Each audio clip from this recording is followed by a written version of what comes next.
Cuántas cosas buenas promete el Espíritu Santo en el libro del Eclesiástico a quien honra a su Padre.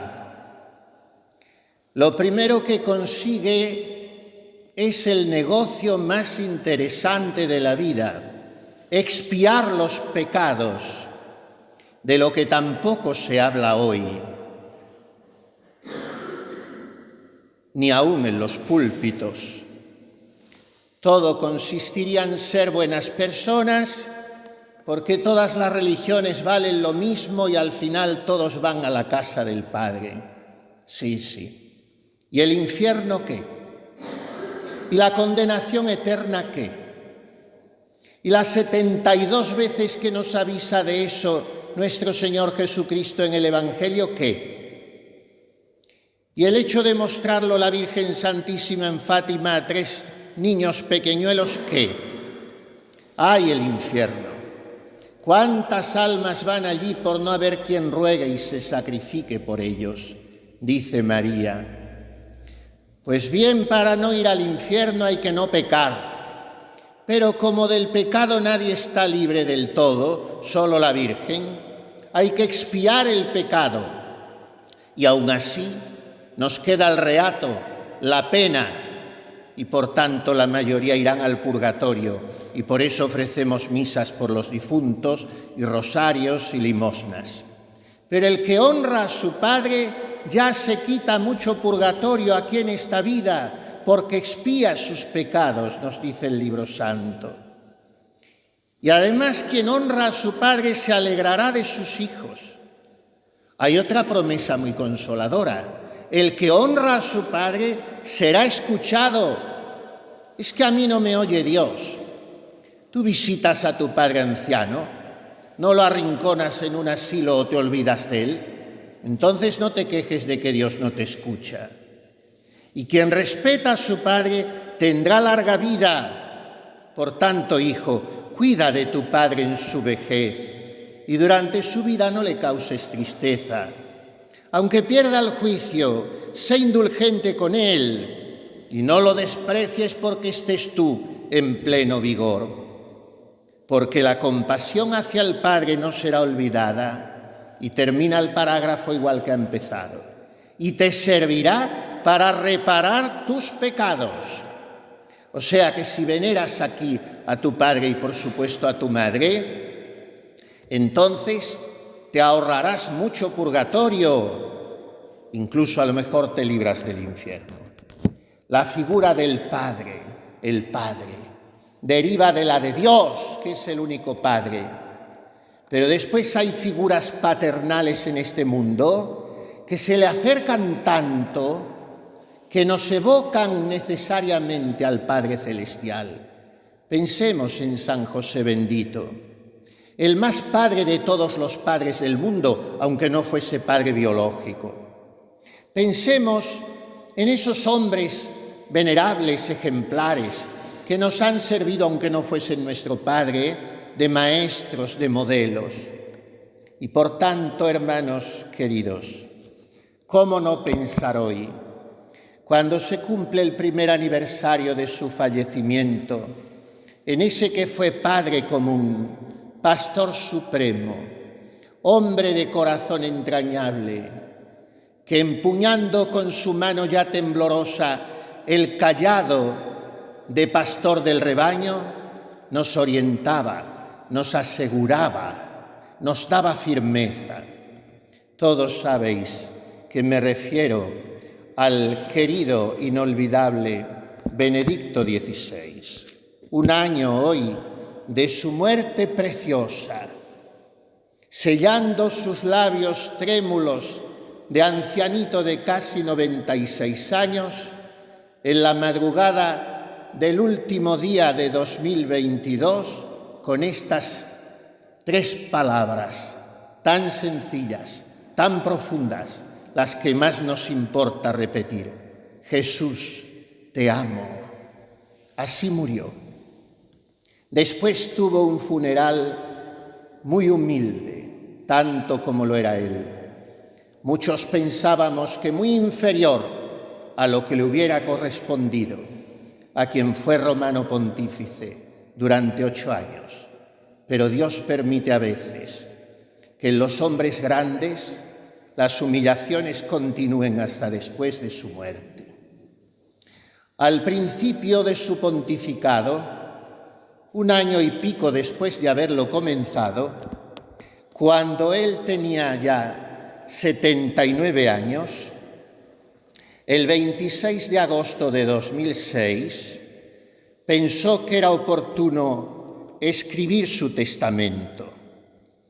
Y en ese testamento puso de relieve lo más importante para un hombre si ha crecido y se ha educado con normalidad en el mundo al que ha venido: la familia. Esto era lo importante para un anciano que había perdido a sus padres hacía ya muchos años, a su hermana soltera que se quedó para cuidarle también hacía mucho tiempo, y a su hermano sacerdote un poco mayor que él, un par de años antes o poco menos.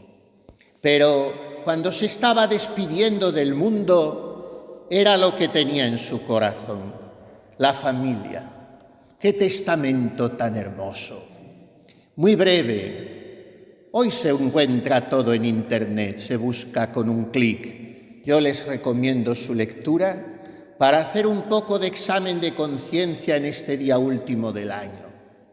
En ese testamento espiritual, Benedicto XVI decía que si en esa hora tardía de su vida miraba hacia atrás y consideraba cuántas décadas había vivido, ya eran casi 8, entonces comprendía cuántas razones tenía para dar gracias a Dios. ¿Por qué? Porque Dios, primero, me ha dado la vida. Segundo, me ha guiado siempre, también en los momentos de confusión. Me ha levantado cuando empezaba a resbalar y siempre me ha devuelto la luz de su semblante. ¡Qué afirmación tan llena de consuelo que todos nosotros podemos repetir!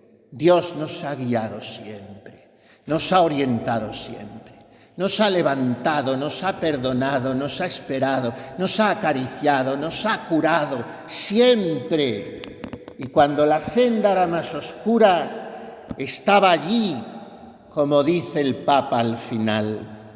Comprendo que incluso en los tramos oscuros y agotadores de este camino estaba mi salvación, y en ellos fue donde el Señor me guió. Y a continuación, en su testamento, daba las gracias a sus padres, que me dieron la vida en una época difícil. Recordemos que nació en 1927 y por tanto le tocó en su primera juventud la Guerra Mundial terrible, la Alemania hitleriana, dominada por el nacionalsocialismo con todos sus horrores. Una época difícil, pero a costa de grandes sacrificios mis padres, con su amor, prepararon para mí un magnífico hogar que como una luz clara ilumina todos mis días hasta hoy. La clara fe de mi padre nos enseñó a nosotros los hijos a creer. La profunda devoción y la gran bondad de mi madre son un legado que nunca podré agradecerle lo suficiente. Mi hermana me ha asistido durante décadas desinteresadamente y con afectuoso cuidado. Mi hermano sacerdote, con la claridad de su juicio, su vigorosa resolución y la serenidad de su corazón, me ha allanado siempre el camino. Sin su compañía yo no habría podido encontrar la senda correcta. Cuando esta mañana, haciendo yo algunas horas de retiro espiritual para hacer balance del año, me servía de este texto como meditación, Pensaba en mi propia vida, pero pensaba también en tantos jóvenes de hoy. Qué pena que cuando sean ancianos no puedan decir esto. Qué pena que no puedan recordar a unos padres o abuelos que les dejaron lo único importante de un testamento, la fe. Qué pena que no puedan evocar un hogar donde se deseaba vivir y permanecer. Y al mismo tiempo meditaba yo otras palabras del Papa alemán. Decía cuando era muy ancianito: pienso ya mucho en el cielo. Lo contrario de nosotros, necios, que vivimos como si no fuésemos a morir nunca, en lugar de hacer cada día el ejercicio de la preparación de la muerte y estar a bien con Dios y confesarnos con frecuencia y comulgar bien y rezar el rosario cada día y estar en paz con todo el mundo y ejercitar las obras de misericordia con los pobres y necesitados. Y decía el Papa: pienso en el cielo y cada vez que lo hago me lo imagino como mi infancia. Pienso que será volver a casa. No he leído nunca una definición del cielo tan bien dada. Volver a casa, donde se está bien, de donde no se quiere salir, donde hay calor, donde está el amor, donde nunca somos rechazados. Ese es el cielo. Y después en su testamento el Papa recordaba: hay que haber estado allí para comprenderlo, la belleza de Baviera, los Alpes, esa región de Alemania y de Austria donde todo es hermosura, las casitas que parecen de cuentos de muñecas, las cumbres de las cordilleras nevadas, el sol entre los copos de la nieve, la paz, la educación de la gente, el trabajo, la presencia de María en miles de monumentos. Y después añadía: rezo para que Alemania siga siendo una tierra de fe y ruego a mis compatriotas no se dejen apartar de la fe. Lo decía ya entonces a una Alemania que, enredada después en ese necio engaño de la sinodalidad, propone una iglesia diferente, rechazando los dogmas y dando cabida a todo sin sentido, con la mayoría de los obispos pidiendo esas aberraciones. El Papa Ratzinger lo sabía y por eso sufría, siendo él siempre rechazado por defender la verdad y sin ser nunca profeta en su tierra. Por eso añadía: a todos aquellos a los que he agraviado de alguna manera, les pido perdón de corazón, en lugar de decir perdono a los que me agravian a mí. Y lo que digo a mis compatriotas, lo digo ahora a todos los que en la Iglesia se han confiado a mi servicio. Manteneos firmes en la fe, no os dejéis confundir.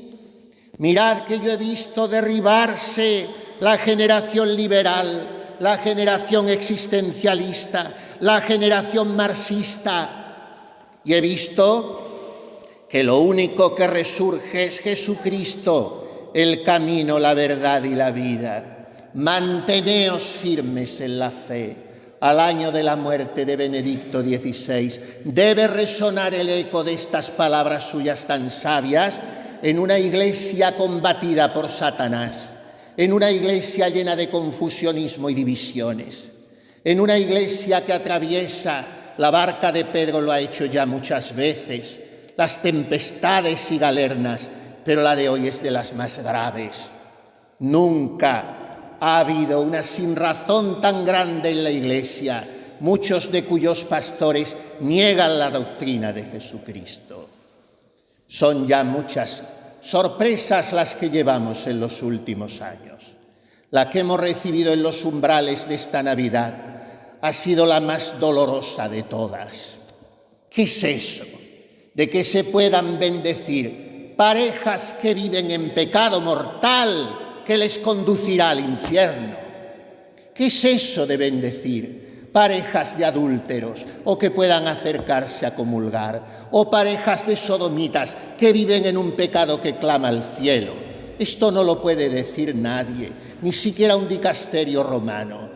Por eso casi todos los obispos de África han dicho no, muchos del resto del mundo también, grupos de sacerdotes como 500 de Inglaterra también, obispos españoles se están pronunciando.